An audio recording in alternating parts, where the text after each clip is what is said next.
On this podcast, it's revealed. For the breakdown, let's ignite.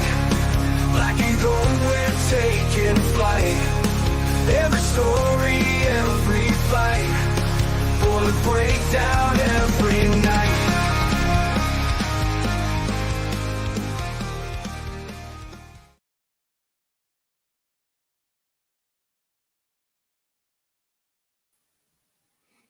What's going on, Boiler Nation? It is Tuesday night. It's October 1st, 2024. Hard to believe we are in October already.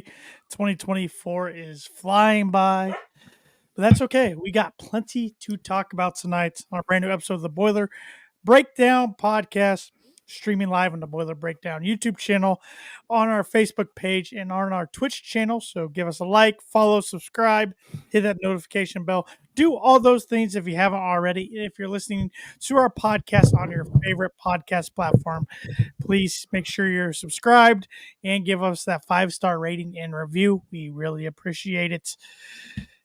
Evan Webb, co-host in the house. Webby, what's going on? What's going on, Tan? It's starting to feel a little bit like fall today with at least in central Indiana. Yeah, I don't mind the 60-some degrees today. It's a little dreary out though, a little misty and rainy at times. Don't like that, but yeah, I love the fall. So that's my favorite season. So I'm all about the temperatures dropping a little bit, but I would like to see our Boilermakers get in the win column sometime soon. As not only was Saturday's result another loss at the hands of the Nebraska Cornhuskers by a score of 28-10. Purdue also, since the last time we recorded last week, has a new interim offensive coordinator, as Purdue decided on Sunday to part ways with Graham Harrell, who was in his second season of being offense coordinator for Purdue, and in his place steps Jason Simmons as interim OC. What was your feeling? What was your reaction when the news came out Sunday? Because I know you're the one who broke the news to me. Mm-hmm. It was needed, definitely. That was kind of what I was hoping was going to happen. I should say I was hoping this team's going to figure it out and turn things around. But from a coaching standpoint, with Walters, obviously what we saw on Saturday was again just another game where the defense, did what they could do to make it a game. At least for definitely a half, part of the third quarter in special teams. But yet at halftime, it was still 0-0. The offense couldn't move the ball much at all. It looked like, nothing had changed from even from like the Indiana State game. We didn't have to do much. That team was just overmatched. So, but really not a whole lot of nothing was different from that game to the Notre Dame game, to the Oregon State game, to now the Nebraska game. Our reaction was it was needed. Thank goodness. I was worried that this was going to happen after the bucket game, and that we were going to have a lot more games of just of what we've been watching. I don't think this is going to by any means the cure all for anything, but I'm hoping this may be having a fresh set of eyes on things, on calling the plays, maybe at least does something a little bit different. I'm not asking for, we're not going to be able to reinvent the offense, on October 1st. It's going to be, but what you can do is, change some things up a little bit, add a few wrinkles here and there. Just make it to where it's not just a really boring product to watch. Look at some of the comments here. Cameron Day on Facebook, wondering why we're hiring a high school coach as OC. Well, Cameron, what would you have done, I guess, in that position? Because you're most likely not going to hire outside the staff. And on the staff, Jason Simmons is one of the only, if not the only guy who's ever had experience at calling plays. And he does have collegiate experience coaching on the offensive side of the ball. Granted, it was only 1 year last year at Miami, Ohio, where he's a running backs coach. But you just got to put your trust in Ryan Walters at this point. I mean, it's funny to me. Purdue fans were just begging for him to make the move, be the CEO, make a move. He does that, and now they're still complaining. So it's like he can't win at this point. He can't win. The only thing different I would have done, or that I would have maybe liked to see, and it still may happen. I don't know. I mean, obviously, this is only 2 days post that whole thing, but maybe announce, they maybe brought in someone as a consultant, someone maybe with some experience. But again, it's tough to do October 1st. Right. And as we kind of talked about last week, going back to, who would we have, picked on staff? I mean, the thing that we were excited about when this staff was hired was their youth, but that's also kind of the downside of it now too, is just there's not a whole lot of experience on that kind of thing. I know some people thought maybe Corey Patterson was going to do it. He wasn't the guy I was hoping for. There was who was the kind of Harrell's right-hand man. What was his name? Keen, I think. Yeah. I wasn't, his name was thrown around. I wasn't really thrilled about that possibility because he was Harrell's right-hand man. So I'm just like, do we want someone who was, with Harrell the whole time? But I mean, we'll see. I mean, I like I said, I'm not expecting Purdue to all of a sudden turn into, a juggernaut on offense, but I'd like to at least see some improvement or something, just something different. Like, because what we're seeing right now is just the offense leaving the defense out to dry, which is causing, the defense to kind of just eventually just give way in the second half because they've just been on the field for so much because the offense can't sustain a drive longer than 3 plays. Yeah, and maybe it will be tough for Jason Simmons to add his own wrinkles just one weekend, but maybe we'll see a few. But, come next week against Illinois, the following week against Oregon, as the season progresses, I think you'll see more and more wrinkles, whether that's rolling out the pocket for Hudson Card, more getting the ball out of Hudson's hand more quickly, screen passes. But, to Ted Berkey's point here on YouTube, can the offense get much better if the O-line isn't better? No, I mean, it's a good point. But I think what they could do, because, at least in our lifetime, Purdue's never had, the most dominant offensive line, again, in the Big Ten. Like, outside of the Tiller days, maybe, like, they had some good ones. But, like, since since the Tiller era, like, Purdue just never had a dominant line. Even Jeff Brom teams didn't have a dominant line, but they were able to scheme some things to, to not just be straight up, because that's when you go straight up, that's when you get your butt kicked. Yeah. Cameron Day on Facebook saying Nick Saban is a free agent. Well, he's getting paid more by College Game Day than Purdue could ever pay him. Plus, he hates the NIL, so I would be surprised if Saban ever gets back involved in coaching. He kind of made that clear on Saturday and then during game day. So. But looking at the statistics from Saturday, like I said, it was another ugly game. Just looking at first downs alone, Nebraska had 25 to Purdue's 12. What's eye-popping to me is 8 of those 25 first downs for Nebraska came on the way of penalties.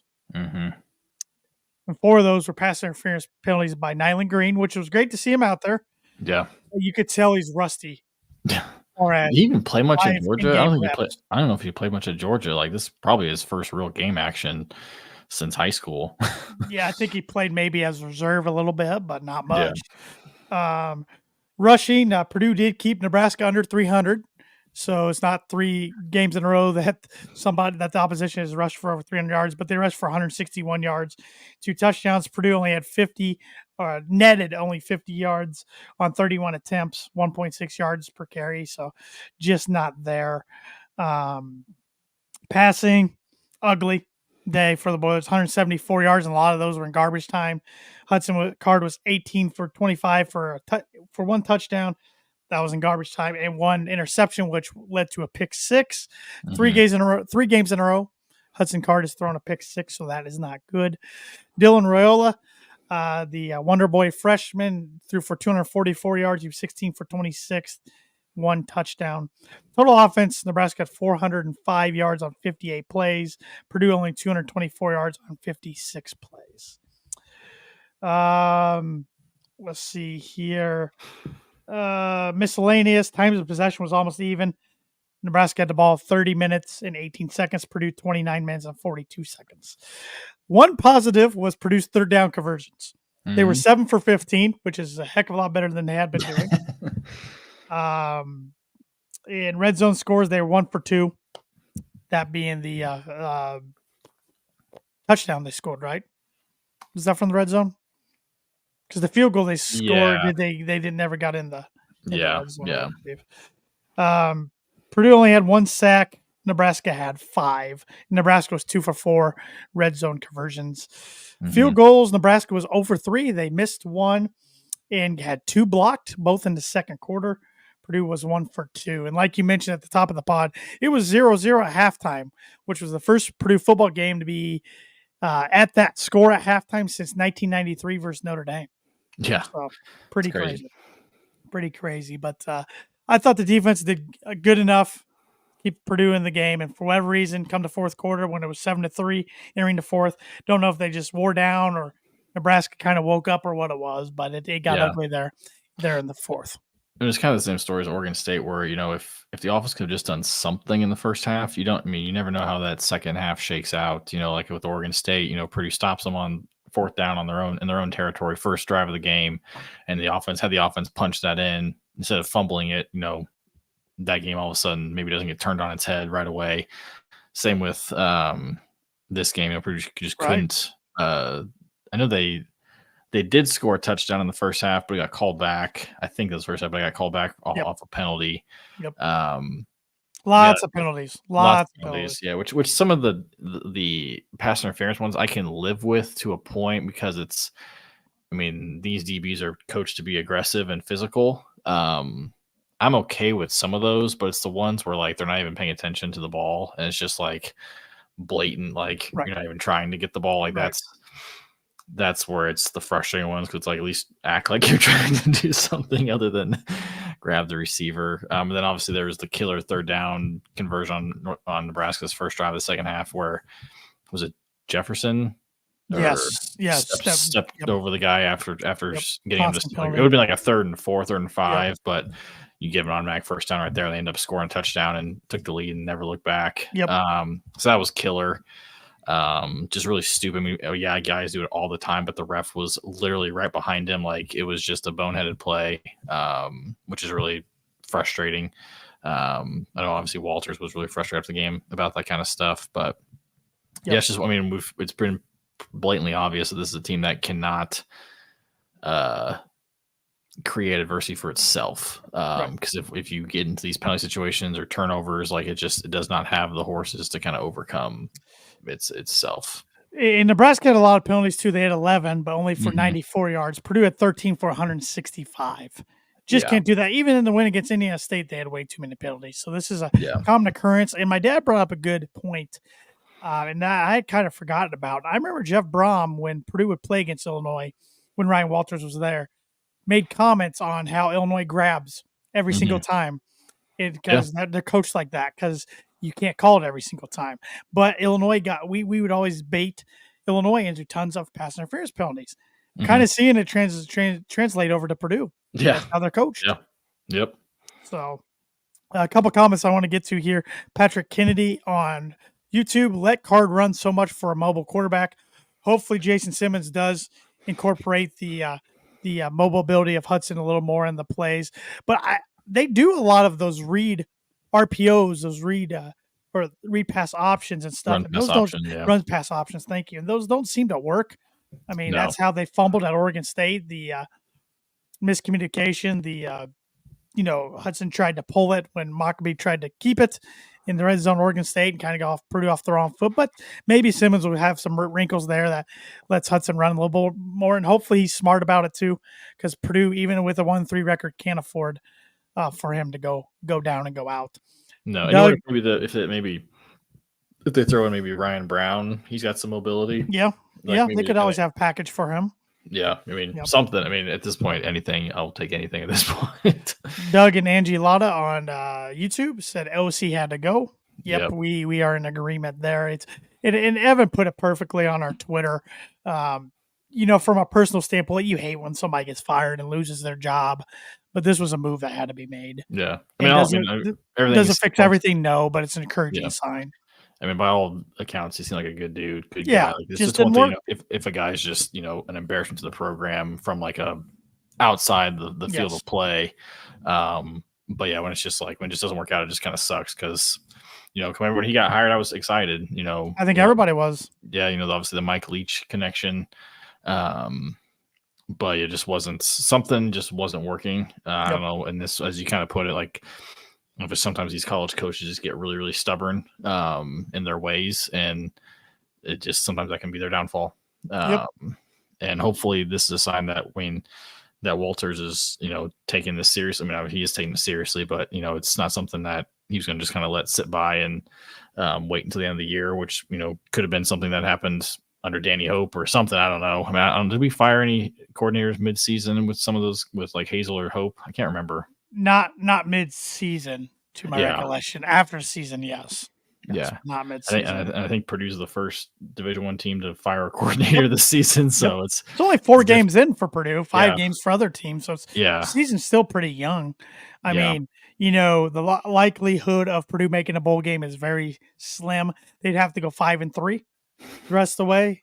I mean, it's still possible. It's always possible. It is technically, yes. It is technically possible. But they would definitely need a win this Saturday against a foe they've lost 17 straight against in Wisconsin. Yeah. We'll get into that in a little bit. One of my takeaways from Saturday is still that we're still looking for that next man up, a wide receiver or anybody to step up. Jamal Edgerrin still sidelined. CJ Smith, no idea if and when he's going to put on a Boilermaker uniform this year.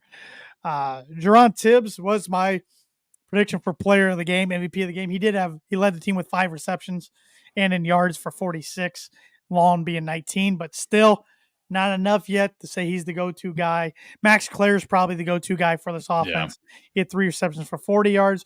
Drew Bibber, crucial drop on 4th down with a real nice ball by Hudson. Yeah. Drew Bibber, nice to see him get involved. 3 receptions for 24 yards. Cam Brown at 1 for 16. Leland Smith 1 for 15. The Nyland Morissette 1 for 14. Devin Mockbee 1 for 14.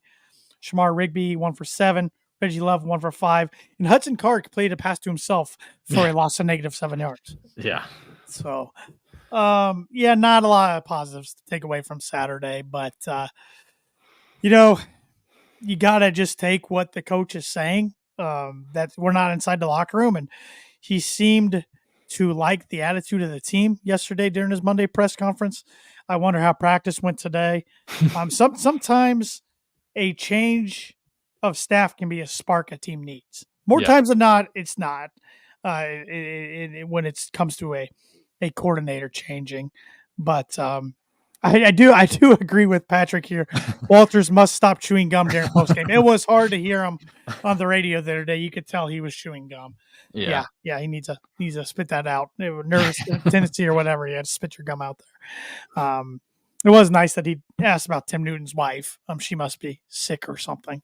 So that was kind of because you tell it caught Newton off guard too. Yeah, and I think he really appreciated it. But I think Walters is a good dude. I think this is bothering him so much because not only his job's at stake, but he's putting his heart and soul into this too. He's a competitor, but he's definitely shown some signs of a young second-year head coach. I think he's building a house too, so it's like he is. That through. I still would be shocked if he gets fired after the season. Yeah, it's got to be like. Now, will his seat be very hot if Purdue only wins 1 or 2 more games? I think so. I think for his seat not to be hot going into next year, he needs to win at least 4 total, so 3 more, and be competitive in those other games. Yeah, that was going to be one of my questions to you. Was like, what do you feel like this team has to do to not necessarily like? I wasn't really thinking Walter's seat being hot, but more like for you to be like, okay, this is like going in. There's a step in the right direction. Like, what does this team have to do for you to be like not going next year, going like, God help us, sort of feeling. Yeah, get a couple more wins, of course, and be competitive, especially towards the end of the season. I think that's why a lot of us were optimistic coming into the season because last month, Purdue played pretty well, especially on the offense side of the ball. And I want to see some playmakers step up, so I can be excited about some guys, assuming they return next year. I assume Devin Mockbee will be back. We know he can be a playmaker. Max Clare looks like he could be, but what other wide receivers? Because the wide receiver room was just scraped. Decimated, yeah. Thank you. Good word choice. Decimated by the transfer portal, and who's to say it won't happen again? It could happen on both sides of the ball. Dylan Thiedemann could leave. I hope not. And speaking of Thieneman, I know I'm kind of jumping all around. That was one thing I was glad to see on defense. Change some things up. Put Thieneman up more in the box.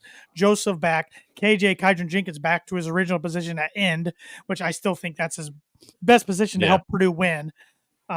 So we saw some wrinkles on defense. Who's to say we won't see some wrinkles on offense? Yeah, that's what I liked from the game was like we saw, especially from like, going from Notre Dame to 2 games later, like there's definitely been a conscious effort to change it, which is like what we heard from the coaching staff. But sometimes we've heard in the past of coaches say, "Oh, we're gonna change some things up," and then we don't see anything. But this was a noticeable difference. And even like again, Oregon State, we saw some differences and just like one better tackling, which was hard to get any worse than Notre Dame. Saw some things different, but then this game it was very noticeable from, like you said. I mean, we saw Will Helt going into coverage, so I'm not sure I was a huge fan of, but he's athletic enough that he was able to do decently well. Thieneman was kind of was much closer to the play. And like I said, KJ going back to that rush end, which Purdue was not really able to get a whole lot of pressure on Raiola. I think a lot of times they only rushing 3. But that did give me hope that, okay, this staff is actually, doing what they say they're going to do. So hopefully we can continue to see that. Like I said, hopefully we can now see that with the offensive side of the ball, because up to this point we hadn't really seen anything different outside of completing a few more third downs. Ted Berkey with a good comment here on YouTube. Depending on who leaves, will tell us the state of the locker room. Do the players have faith in Walters? Yeah, it's hard. It's hard to guess without being inside the walls. You hope so, as a fan. But I thought Nick Scorton, and maybe Nick Scorton still did have faith in Walters. It's just he got paid big time at Texas A&M because his stats are nothing this year. But he could be getting double teamed more down at College Station too. I don't know. I haven't watched much of Texas A&M, but he's playing on a better team that's ranked, and he got paid big time. But he would have stood out more probably if he stayed at Purdue, and he would have helped Purdue out.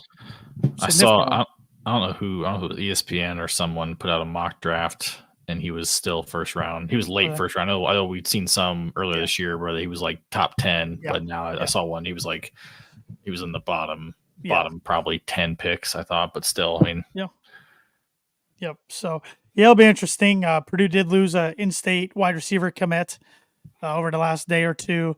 Sounds like he was kind of all over the place anyways. He was previously committed to Louisville for flipping to Purdue, so we'll see where he goes from there. They're going to lose some commitments over this. I know their quarterback for next year's class 2026. It was 2026. 2026. Thank you. Not 2026. Didn't seem pleased by Graham Harrell. Being fired by his tweet of just 3 dots, but that we can't worry about that. And with a kid like that, 2026, we still have a lot of time to hopefully win him back, or depending on who the new hire. Because I guess we'll see kind of how the season plays out, but I would imagine they go to a national search for the OC next year. Yeah, unless Simmons does really well. Yeah. Thad Mooney on Facebook said, as far as scoring, he's been fighting double teams in the SEC. Makes sense. Yeah. Makes sense. So, but let's talk about Jason Simmons a little bit more. A lot of the listeners and viewers out there might not be familiar with Jason Simmons. This is his first year on the Purdue staff. He was an offensive analyst till this week, where he's been promoted to the interim OC. Last year was his lone season coaching at the collegiate level. He was the running backs coach for the Miami, Ohio Redhawks. He helped produce Miami's first 1,000-yard rusher since 2005, and Miami combined to rush for 2,213 yards. They had not rushed for over 2,000 yards as a team since 2003. Rashad Amos earned all MAC honors last year. Before that, he was the head coach at Ben Davis High School in Indianapolis, Indiana from 2018 to 22. While with the Giants, he helped 6 players earn Division I scholarships, and his team advanced to the semifinals from 2019 through 2021. And he mentioned 4 players that eventually played in the NFL during his 23 seasons of coaching high school football in Indiana. Prior to Ben Davis, he was the head coach at Noblesville High School from 2016 to 18. Before being promoted to head coach, he was Noblesville's offense coordinator from 2013 to 15, and also helped the position coach for tight ends, quarterbacks, and offensive line during his time in Noblesville. He also coached at Hamilton Heights from 99 through 05, and again 09 through 11, and Ben Davis at 06 through 08. He was an assistant coach in the 2020 Adidas All-American Bowl. Earned his undergraduate degree from Miami, Ohio in 1999, and his master's degree from Ball State in 2006. This all comes from PurdueSports.com. Yeah.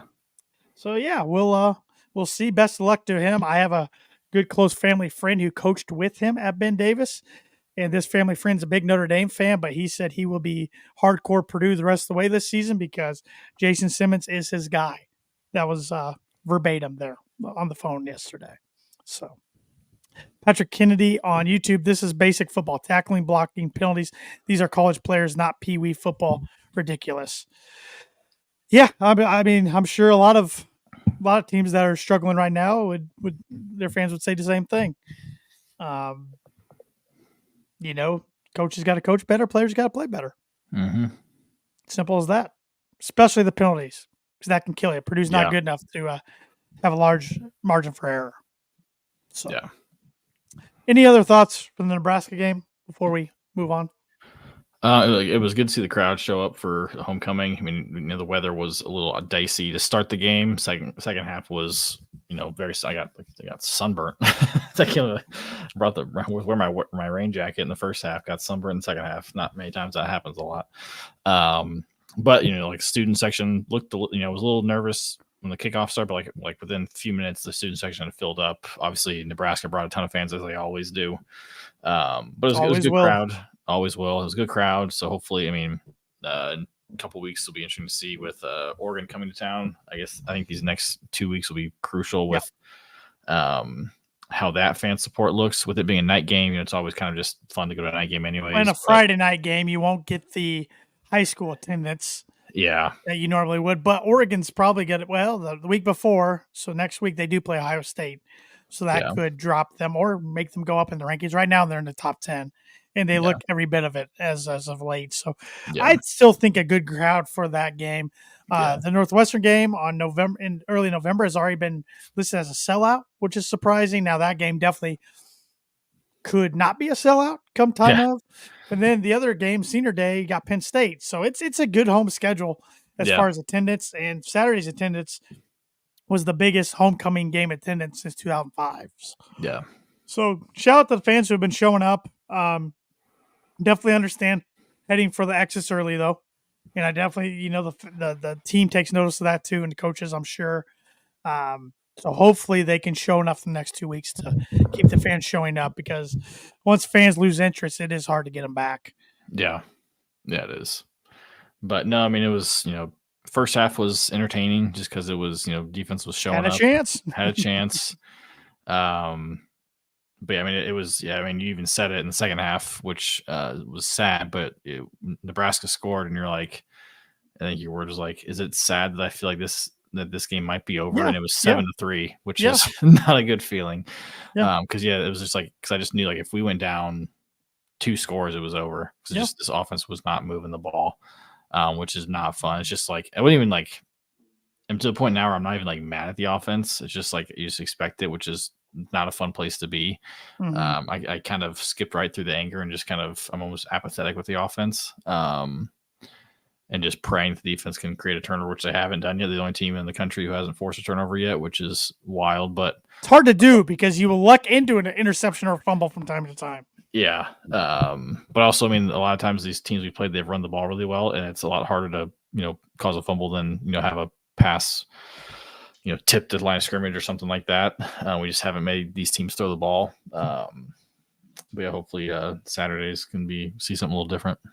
Yeah. And let's go ahead and talk about Saturday against an opponent that I think all Purdue fans hate. That's the Wisconsin Badgers.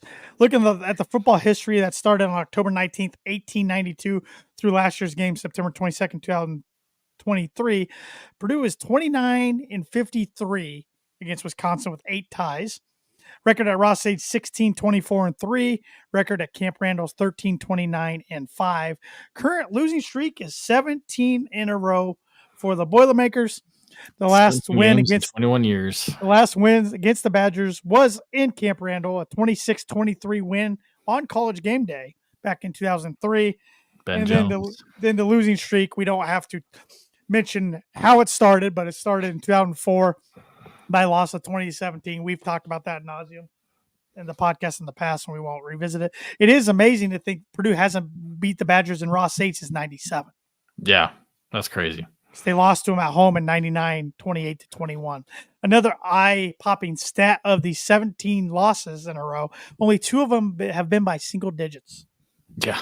That was 2 of them under Jeff Brom. 2017, we lost at Camp Randall 17-9. Then an absolute heartbreaker in 2018 by a score of 47-44 in triple overtime. Yeah. The other recent matchups last year was a loss at home, 38-17 on a Friday night game. Yep. Lost to Mass 2 years ago, 35-24. It was a real hyped up game. Purdue thought they could finally get them, and Purdue was down 14-0, I think, within 4 minutes of that game. Yeah. Got smacked at home in 2021, 30-13, despite a George Karlaftis fumble recovery for a touchdown. Smacked in Madison 2019, 45-24.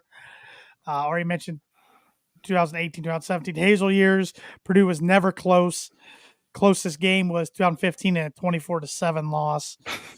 The 2 years I was a manager was awful. 2012, my rain gear got good use in a 38-14 loss.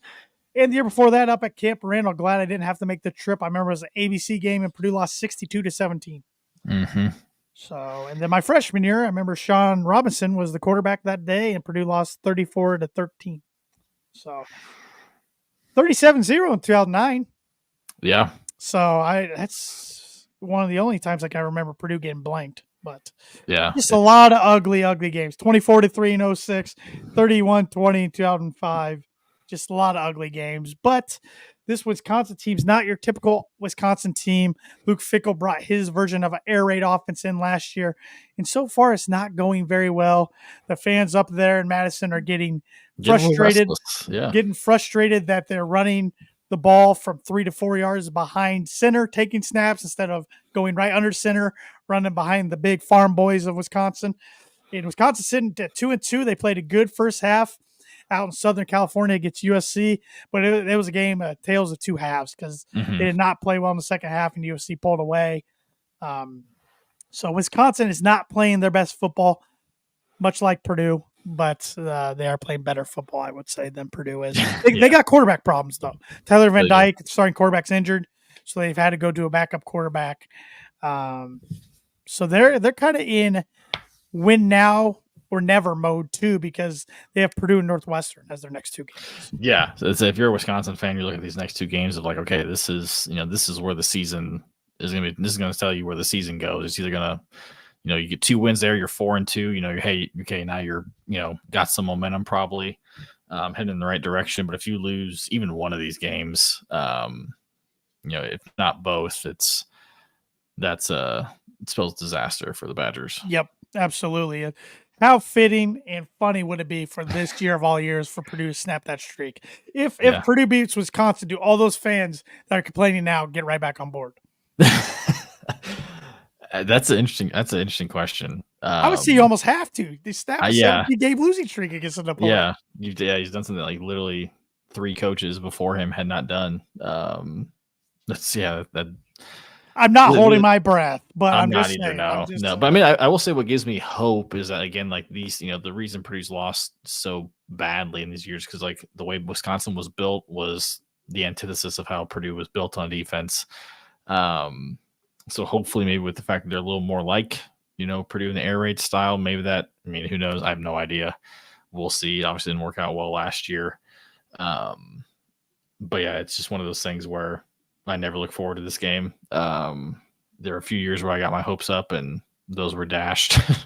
So it's there's a reason it was my 1 confidence point game out of all the teams Purdue plays this year. It was still my 1 confidence point game. It's we'll believe it when we see it type of thing for sure.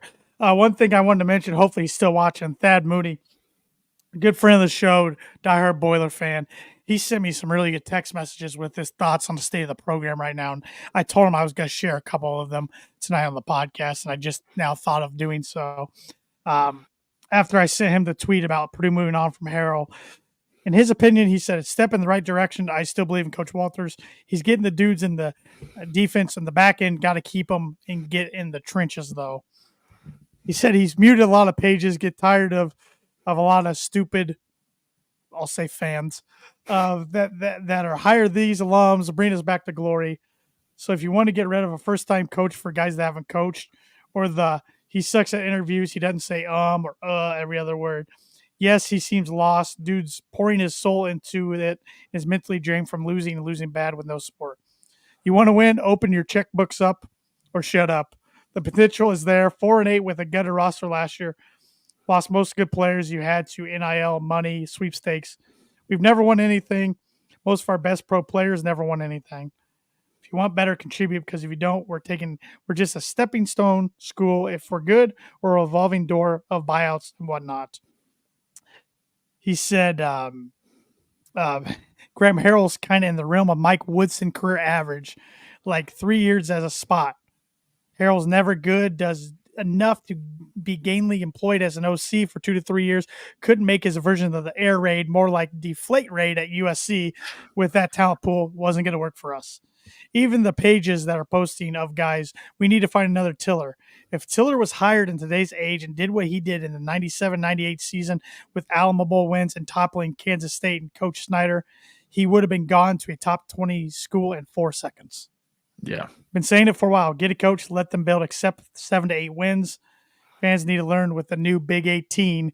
Better to be surprised and disappointed. If Purdue pulls off a 9 to 10 win season, sweet, accept it, move on. No, very well put. I mean, I don't think there's anything that I disagree with. It's just the way that Purdue, just the way that the landscape of college football is in 2024. It's going to be tough. Like, I know we've talked about, like, there's definitely a new level of expectation for a school like Purdue. Now, I think they can definitely take that next step, but it's not going to happen overnight. You first kind of start dominating your peer programs, which is, as of right now, it's the Illinois, the Indianas, the Minnesotas, Michigan States. You could probably have Nebraska in there as of right now. That's probably going to change very soon, just with their talent pool that they have that they can get. But they can get it because they got the funds. And that's what it comes down to. Obviously, the fans have to take part in that too. But also, there could be a way that the athletic department kind of restructures things. We're seeing all over the place. Tennessee's putting a talent fee on all tickets, like 10%, I think. 10%. Like That's the first of many. It's first of many. Yeah. It is what it is. I mean, we saw, not pre-related, but the UNLV quarterback, transfer, put his name in the transfer portal, take his red shirt and transfer. And now all of a sudden we're seeing a bunch of dudes, put their name in the transfer portal. So, like, I feel like I don't remember seeing guys do it. Obviously we saw TJ Sheffield last year kind of quit on the team, one game quit on the team at the end of the season. But now we're seeing guys, and I saw a couple of guys from Indiana who were on, low on, that weren't really getting playing time. They put their name in the transfer portal already. It's wild, but I think, like you said, like, it's, Purdue has to, I feel like as of right now, Purdue's either a school that gets a guy on, like, the rebound. Like, I know Dan Mullen's name keeps getting thrown around of, like, potential either OC or, replacement for Walters if that ever comes to it. But it's like you guys like that, or if you get a new guy, yes, you could potentially lose them unless obviously, like, money talks, but right. When Walters talks about how he wants to build a career here, I really do believe it. Mm-hmm. Now, again, like, if someone comes, calling with $10 million a year, that's going to be tough to turn down, obviously, for him and his family, but it just takes time. I think it was Anish from Boiled Sports had a really good tweet the other day, and I was going to look it up, and I couldn't find it quick enough, but it was like, people always like the, take time and patient, route until it's actually time to be patient. And that's exactly what we're seeing right now, which, again, part of the fans, we have our frustration is valid too. Like, what we're seeing on the field is not what we were told or sold, I should say, in the offseason. In the offseason we heard about, which, again, I mean, you take it at face value, but heard like, hey, the receiver room is so much improved. The offensive line is deeper than it's been in years. And seeing it.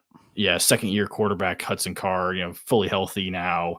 Second year under Graham Harrell, like, he knows the offense. His offense is going to be a lot more tight, and then we're just not seeing it at all. So there's a reason we have valid reasons to be sure. But I think also we have to give let Walters and company time to fix it too. Yeah. Like it's yeah. Yeah, I don't want people to come away from this podcast thinking we're just happy as can be. Because no, I'm pissed off. I'm frustrated as a fan that spends money on season tickets and goes to a game and invests my time, even on the away games to watch, and invest in this program, and it means a lot to me. And I want to see him succeed. I'm mad, but I know it's a young head coach in the second year. Say you fire Ryan Walters after this year, what messages does that send to your pool of candidates? Yeah. Oh God, if I don't get it done in 2 years, I'm out at Purdue. Yeah. I mean, and it's Purdue. It's not like it says Alabama. Like it's just like, Exactly. In reality, we're a bottom tier Big Ten team right now. And the conference just got tougher. Yeah. We're 2 years removed from, Big Ten championship appearance. But again, we were in the Big Ten West. It's like we got lucky. Now I think the tone and the attitude of a lot of fans would be different, even if Purdue had the same record right now at 1-3, if they were more competitive. Oh, 100%. Notre Dame, Oregon State, and Nebraska. Yeah. Because really, Purdue lost 35-24 to Notre Dame. Yeah. A lot 66-7. Yeah. And really, I had them 2-2 after September. Mm-hmm. I had them winning the Oregon State game. That was the one game they've lost that I had them winning in my preseason predictions.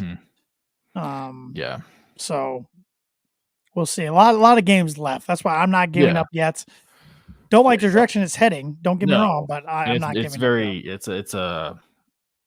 I mean, look at the schedule. It's like, God, you can probably say one win. Just right now, it's Northwestern just because of what we've seen, but it's not even a guarantee. But going back to my question earlier to you, where I asked, what would give you hope? Yeah. I think if we can get, I would say for me, if we got at least 2 wins, but then looked 2 more or 2 overall, 2 more wins. Yes. So 3 overall.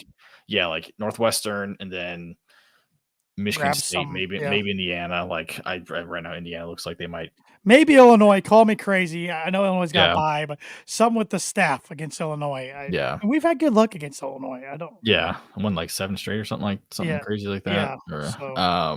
But that, and then like in games like Penn State, maybe Ohio State's going to talk because it's on the road, but like in Oregon, those games like don't get blown out in the first half, like type of thing. Like, if they pull away in the fourth quarter, so be it. But if it's like as long as it's not like 28-3 at half in the game, if the game feels over, I'll feel a lot better if it's a little bit closer and Purdue can at least hang on, but then just lose out because of just overall talent. That's it is what it is. But you just want to see more competitive games and not feel like the game's over after the team scores twice.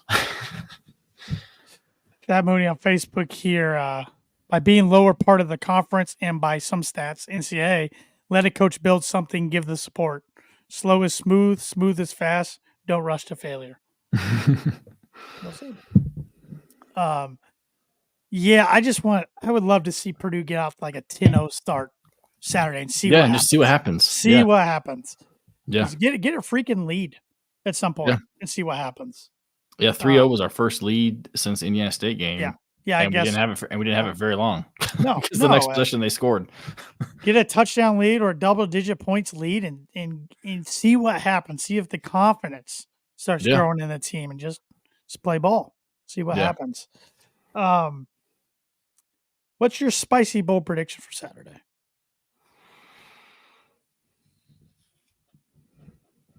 Purdue has 3 touchdowns by half. That's spicy and bold. That is spicy and bold.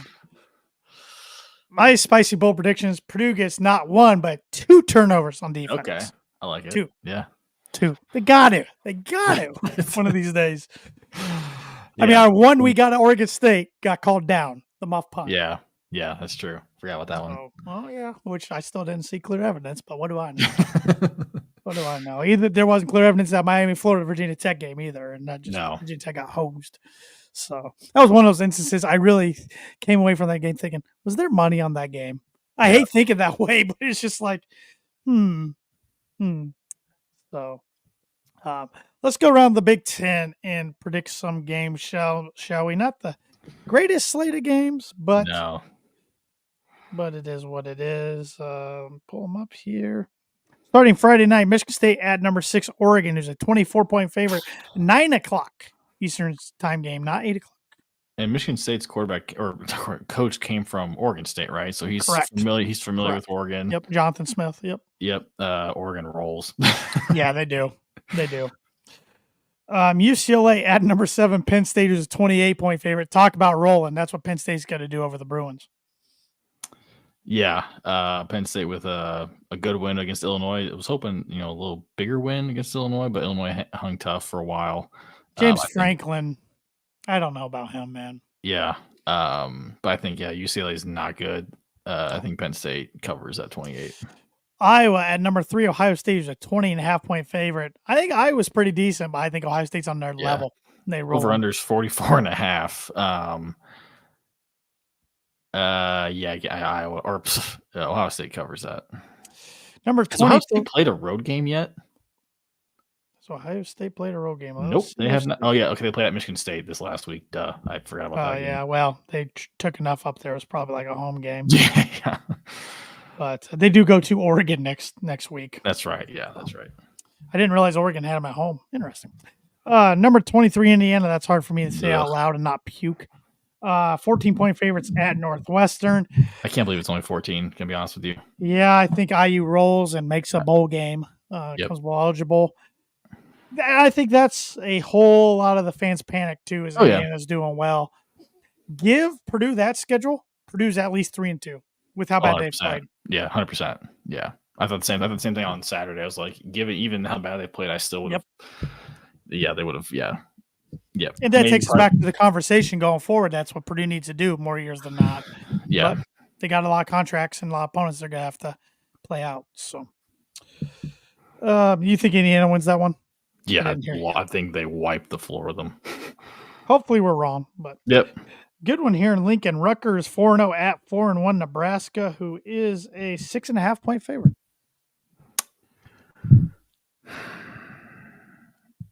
You know what? Give me Shiano and the boys. They're tough, man. They're a physically tough team. Yeah. I'm taking Nebraska because they're at home. And even though they're bad, I feel like they don't lose back-to-back home games too often. Yeah. So. Is this spread for real in the Washington-Michigan Washington game? 2.5-point favorites over number 10 Michigan championship rematch. Wow. And I'm taking the Huskies. Are you? Yep. I'll take Michigan just to be different. Wow. I think Michigan's a little better, but yeah, it's just like, when's the last time you saw an unranked team favorite over a top 10 team? It is one of those cases. You got to travel from the Midwest out west. So yeah. Yep. Number 11 USC 8-point favorites at Minnesota. Minnesota had a heck of a comeback against Michigan, and what was I didn't see it. What was it was an onside. Or it was an onside kick that resulted in, they said they were offside or something like that. Yes, and it didn't look like it to me on the replay. So Minnesota would have got the ball with a chance. Give me USC. Yep. I'm going to say they barely cover, like 10. Is it bad I really wanted this game to be late November? Yeah. That's USC at Minnesota? I think I texted our group chat the other day, like USC with the new Big Ten schedule lucked out because like all the Midwest places they go in September. Big Ten didn't want to piss them off year one. Yeah, they played Minnesota and they played somebody else. It was like they were there in mid-September. They got so lucky. Well, I hope they come to West Lafayette next year in November. Yeah, I guess they're probably used to going to Notre Dame every other year. But but it's funny. Even then, the latest they played them was October.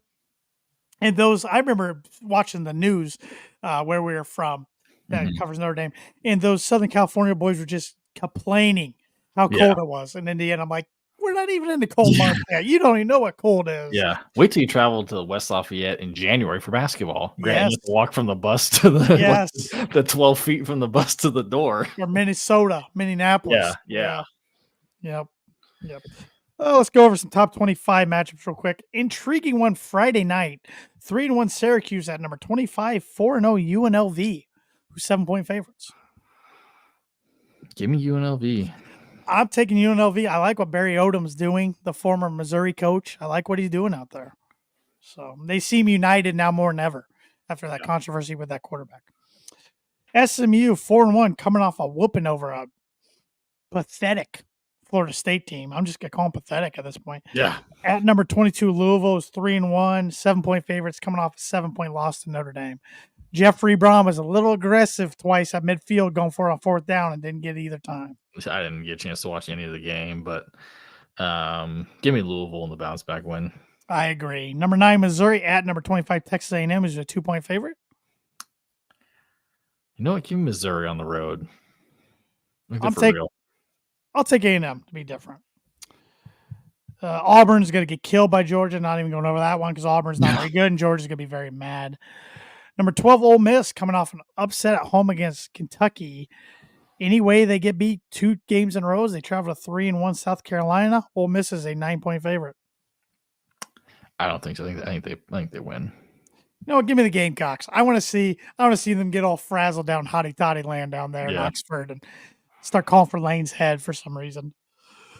Number 15, Clemson, 14.5-point favorite at 1-4 Florida State. They started the year ranked number 9. Unreal. It would be hilarious to see Dabo lose this game, though.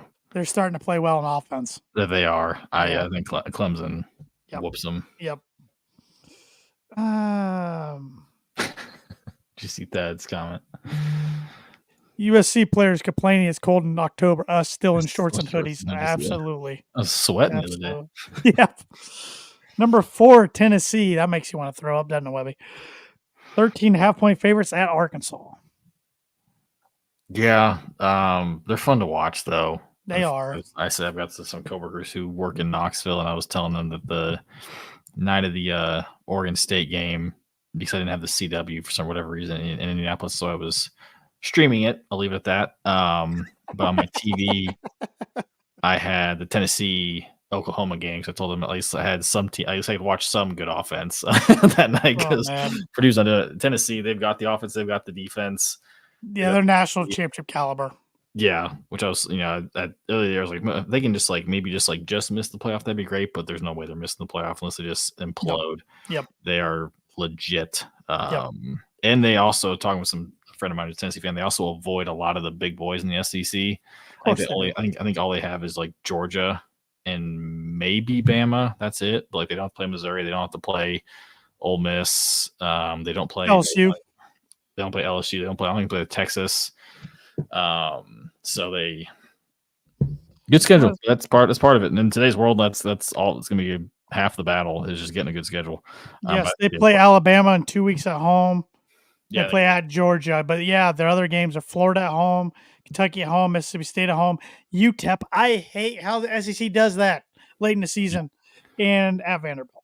Yeah, so they're I think Tennessee wins, but I think Arkansas covers.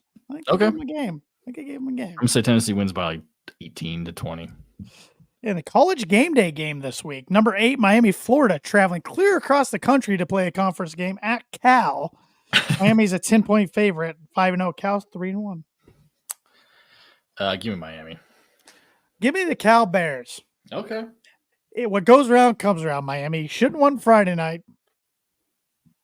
I know everybody thinks college football is better when you're good, but call it fair. Call it fair. And lastly, Purdue, Wisconsin.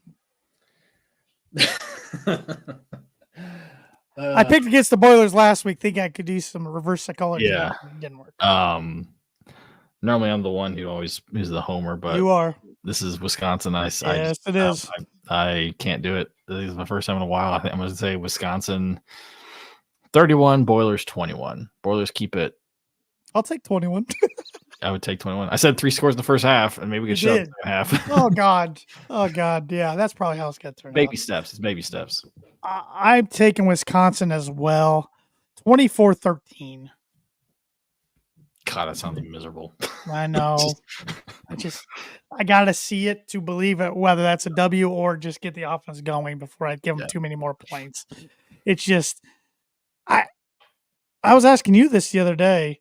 Is this the worst offense you've seen in your life as a Purdue fan, or is it that 13 Hazel offense?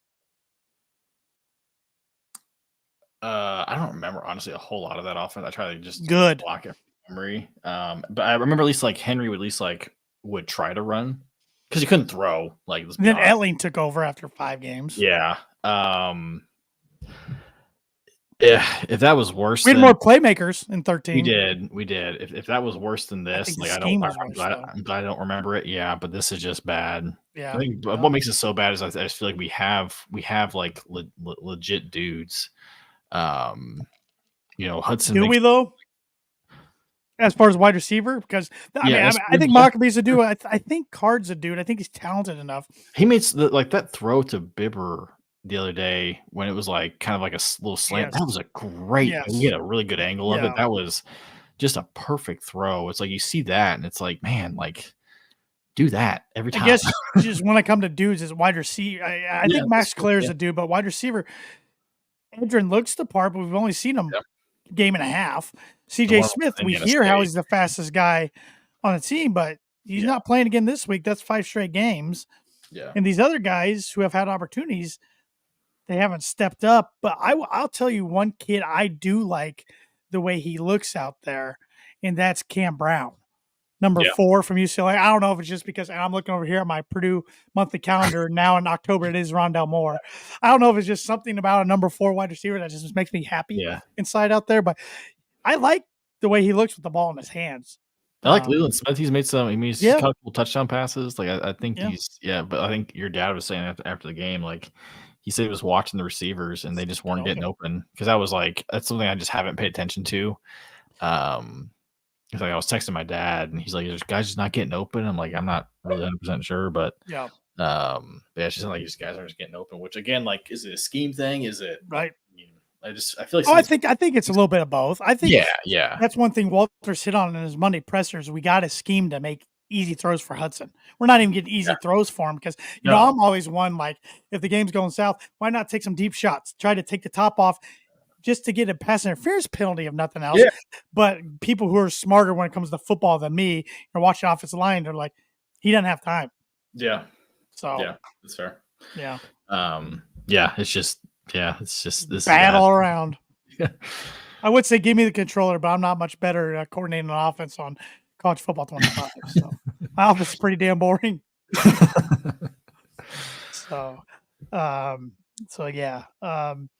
Any other thoughts going into the game on Saturday? I thought I was gonna be able to watch it because I was gonna be traveling, but I'm no longer traveling, so I don't know if that's a good thing. Nooner on the Big Ten Network. Yeah. Next week's game gets Illinois. Fox Sports 1 3:30. Yeah. I like 3:30 games. I like 3:30 games. Yeah. I mean, just play hard. Play hard. Competitive. Yeah. If you're going to the game, Madison's an amazing town. Have fun. Never been. Never been. It's an awesome. It's like consistently rated like the best college town, and that's right. Hopefully, Purdue fans have reason to jump around Saturday. Yep. Yeah. Not because of being angry. I've done that plenty. So, switching gears real quick to some notes on the hardwood. Purdue got their first commit for the class of 2025. That's a mouthful today. Antonio West. We thought it was coming. Is it Antonio's or Antoine? I don't know. I thought it was Antonio in my head. Now it's Antoine. I've never heard his name said. I've only read it. We'll go with Antoine. You're better at pronunciations than I am. So Antoine West, Antonio Antoine West. Mr. West. Chose Purdue over Nebraska. And I think Ohio State was his other final two. Yeah, he had offers from Ohio State, Creighton, Nebraska, Xavier, I think, too. He's an Ohio kid, so a lot of Ohio schools. It's one of those rare things, and maybe we'll see more of them, where he grew up, he says, a Purdue basketball fan because of Carson Edwards and Jaden Ivey. Yeah, that's wild. It's pretty cool. Yeah, makes you feel old. Yes, it does. But yeah, he don't know a whole lot about him because he didn't play in the summer, I think, because of an injury. So, Golden Black didn't have a whole lot of chance to once Purdue offered and all that, like didn't have a whole lot of chance to really like see him and give their thoughts. I watched the highlight video today, so he looks great from the highlight video, as they all do. Seems to be a pretty good shot maker. I think he's really returned a shot, but it looks like he definitely he's pretty physical. He's like 6'3", about like 170. So he's not the biggest guy, like frame wise, but he definitely he's not afraid of contact, which is nice. Watching, I got a little Etwan Moore from it. So that makes me excited. Like just from like he's not the most explosive guy, but he was able to he just seemed to be able to have a real knack for scoring. Whether or not we'll see. I think he's rated a 3-star by a lot of places, but I think also part of that's due to he just didn't have a chance to play. So hopefully maybe that rating gets bumped up a little bit. Not that it really matters in the end, but seems to be a pretty decent shot maker. And he's got some size. So when you look at what our guards are going to be with Jakari, CJ Cox, and now Mr. West, they've all got good size. So it's a little bit different than what we're used to in the most recent past. So when it comes to basketball recruiting, more, I'm not even worried. No. I have so much trust and faith in Matt Painter. I don't follow near as closely as I used to. Yeah, I enjoy following it, but like for this class, like there's obviously the whole losing out on Trent Sisley and potentially of not getting the 2 other guys are at. But I'm like, I honestly don't care. Like, which is weird because like 2 years ago, probably I would be losing my mind and stressing out about it. But I think also because just reading about like a kid like Raleigh Burgess who seems to be doing really, really well. If he's a potential redshirt kid, that all of a sudden becomes your forward in the 2025 class. Even if he doesn't, like he'd still like you can still utilize him next year in that spot. But yeah, like obviously it's nice to get a person in this class. I think, which is more annoying. I think it's just like you see, and it's just outside person, which is stupid the way you even care about it. But like you got like people saying like, oh, Priest coming off a national championship appearance, all they're getting is a 3-star, losing out on these other kids. Like you lose out on just fine for them. That 3-star they got a few years ago is the most dominant college player in the last 30 years. So. Yeah, or like losing on Trent Sisley, and like there's a whole like Braylon Mullins, like not even considering Purdue and Jalen Harrison canceling. It's like if you read that, if you pay attention, that like those 2 things with Mullins and Harrelson were going to happen. Yeah, like it was like I'm not even sure Purdue was even really recruiting Harrelson towards the end. Right, and then Mullins, it was just like for the longest time, Purdue was only looking to think they were going to be needing a forward, and then. Cannon Catchings leaves and all of a sudden opened up a spot for a potential guard. But by that point, it was too late for a lot of these guys in the 2025 class. So I'm not too worried about it, but just kind of just the outside noise is just annoying. Yeah. It's just annoying. Yep. But it's exciting. Loving everything we're reading about about practice so far. It always scares me when I read stuff about players in practice. And Purdue's light years different program than in the early 2000s. But I'll never forget, and this was before I was a Black and Gold subscriber. I was too young, so my dad was the only one in the house subscribed to Black and Gold, or Gold and Black, excuse me. And he would tell me reports. Matt Carroll one off season. Remember Matt Carroll, Mr. Basketball from Colorado, was ripping it up. Best player on the floor. Best player. Never translated on the floor. So that just gives me PTSD. But or the Robbie Hummel's gonna be redshirted. He's the one that's gonna be redshirted.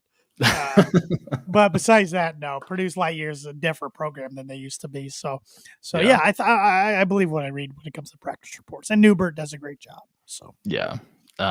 Besides that, anything else from basketball? I'm thinking anything else. Braden Smith, preseason Big Ten Player of the Year today, and first team All Big Ten. One of 10 guys. That's what they're doing now. That list was horrible. I'll be honest. Like that was a horrible list. Like I don't know. Like some of those guys. I mean, no disrespect to Brooks Barnheiser, but like, what? Like you're gonna pick him over like a Fletcher, like even like obviously pretty biased, like Fletcher Lawyer, Trey Kaufman Wren. Like, good God. Yeah. Or even like some of these other guys, like, I mean, like I can see like Malik Renew from Indiana. That kid is legit. Like he is really, really good. Yeah. The one member of Indiana is a brand new guy from Arizona. Yeah, which he'll be really good. Completely forgot he even went there. Yeah. I've tuned them out completely. So yeah, but there's just like some of the guys, and I was just like, are we serious? Like, who picked this? Because I feel like they were trying to just get everybody involved, like every school, like give one school to get the new guys involved. Because there was the guy for Washington who played at Utah State, the center that Edie ate his lunch. I was like, what are we doing? But yeah, shout out to Braden for preseason. I almost was mad about that. I was like, no, don't pick him. Like, I know, give him something to be pissed about. Yeah. But yeah, I mean, basketball I'm excited for. They released officially released the movie that they showed on Friday. I was nervous they weren't going to do that, and it was going to piss me off. So someone right I'm about. like, not everybody could get down there Friday night. Yeah, I was like, there's no way I was gonna be able to go on a Friday night, like just like the drive. And I thought like when I was hearing about, it, I was like, oh, it's gonna be like a 20-minute movie. It was an hour and a half. I was like, hold on. That's when I was like, hold on. They better release this. It's gonna be like I will buy this if I have to. Yes. But they released it on YouTube today, so I need to find time to. Yeah, me too. Take a long lunch tomorrow. Or something. Yeah, long lunch tomorrow. I like that. But I've heard it's incredible. Yeah, if you're able to make it and actually who sat in Mackey, and if you sit in lower bowl, hopefully you moved up to the upper bowl so you weren't craning your neck. Gosh, my neck hurts right now, and I haven't been looking up at a Jumbotron. Yeah. Oh man. No, I said I'm excited for basketball, but I don't want to wish it here. Just no, you got the good perspective. I'm right there with you. Basketball season's gonna be exciting, but I don't like to wish football season away either. Yeah. Even though this has been a awful start, and it's been frustrating on the podcast so far. I mean, we don't want to be here talking about loss. So at least give us something exciting to talk about. So hopefully, maybe this week's the week. It's October. It's a new month. And speaking of October being a new month, unfortunately, one of our sponsors, the Great Mad Mushroom, they don't have their pizza of the month on their social media right now, and it's October, so I can't tell you what their pizza of the month is for October, but I can tell you that Mad Mush has been serving Boilermakers since 1993. They're located in the heart of West Lafayette, and they're known as the home of the original cheese sticks. Whenever Evan and I visit, we like to sit down and have an ice cold beer while trying out their latest pizza of the month, which, like I said, I don't know what it is right now, but I can tell you what it was in September. It was Carl's Spicy Barbecue Chicken, which is their house blended spicy barbecue sauce topped with chicken, cup and char pepperoni, onions, and mozzarella and cheddar cheeses, starting at just $14. So whatever the pizza of the month is for October, it's starting at just $14 as well. And next time you're in town, whether it be this weekend and to watch the Wisconsin game on TV, or next weekend for the Illinois game, or just a weeknight, or in 2 weeks, 2 Fridays from now for the Oregon game, tell them the Boiler Breakdown sent you, and you get $5 off any order over $20. Any Boiler Breakdown listener can also use the coupon code BREAK5, BREAK5, all caps there, to claim your discount online at madmushroom.com. That's Mad Mushroom. Feed your head. And I am confident I will have that pizza of the month up and in the read for you all next week. And our other sponsor, they're always giving good deals out there, always coming out with new shirts, drinkware, hats, all kinds of apparel, stickers, all kinds of great stuff. That's the shop. Yeah, the shop's been bringing hometown apparel to the fans since 2011. They started out in their garage. Now they've got 3 retail locations around Indianapolis. They got one in the Carmel area, one in Broad Ripple, and one downtown Indy. So next time you're in the Indianapolis area, stop in. Like I said, they've got great stuff, whether you're a Purdue fan, Indiana fan, Butler fan, Indiana State fan, they're all things Indiana. They've got it all. But if you're looking for a deal, Christmas is coming. It's October. My wife already warned me. If packages come this week and don't have my name on it, don't open them up. So, okay. Cool. Starting early. Yep. If you're online, go to theshopindy.com. Use promo code BREAKDOWN. You get 25% off your entire order. Yes, take advantage. Their shirts are so comfortable. Not just saying that. I got one of their hats on. I wear this hat all the time. Love the way it feels. Love the way it looks. Snap back. I'm not going to turn my head around because I just smacked my microphone with my head. So snap back. They make all sorts of different hats. So always coming out with cool things. Got to think basketball starts. They'll probably be dropping some more great Purdue merch out there as well. So any closing thoughts? Anything I forgot that you wanted to hit on? No, so I think this Graham Harrell news hopefully gave me a little bit of it's encouraging. It's encouraging. It's very encouraging knowing that. I mean, again, I'm not expecting this to change a whole lot. I mean, you can't do a whole lot mid-season, but you just hope to see what we've seen with the defense the last 2 weeks, to see some improvement, continual improvement. I'm not expecting, like I said, Purdue to come out and light it up for 56 points on Saturday. And I will say one thing I forgot to mention: they did try to adjust the offense a little bit at times, adding a 6th lineman on the line for the run game, but it just didn't help. So. Yeah. I think it's probably just against Nebraska, and that's. And kind don't of be what- surprised if Purdue goes to more of a run style offense going Yeah. forward. It wouldn't shock me at all getting McAfee more involved. So Yep. Get in the hands of your playmakers. we'll see, but all we can do is boil her up, hammer down, and beat those Badgers. Boiler up.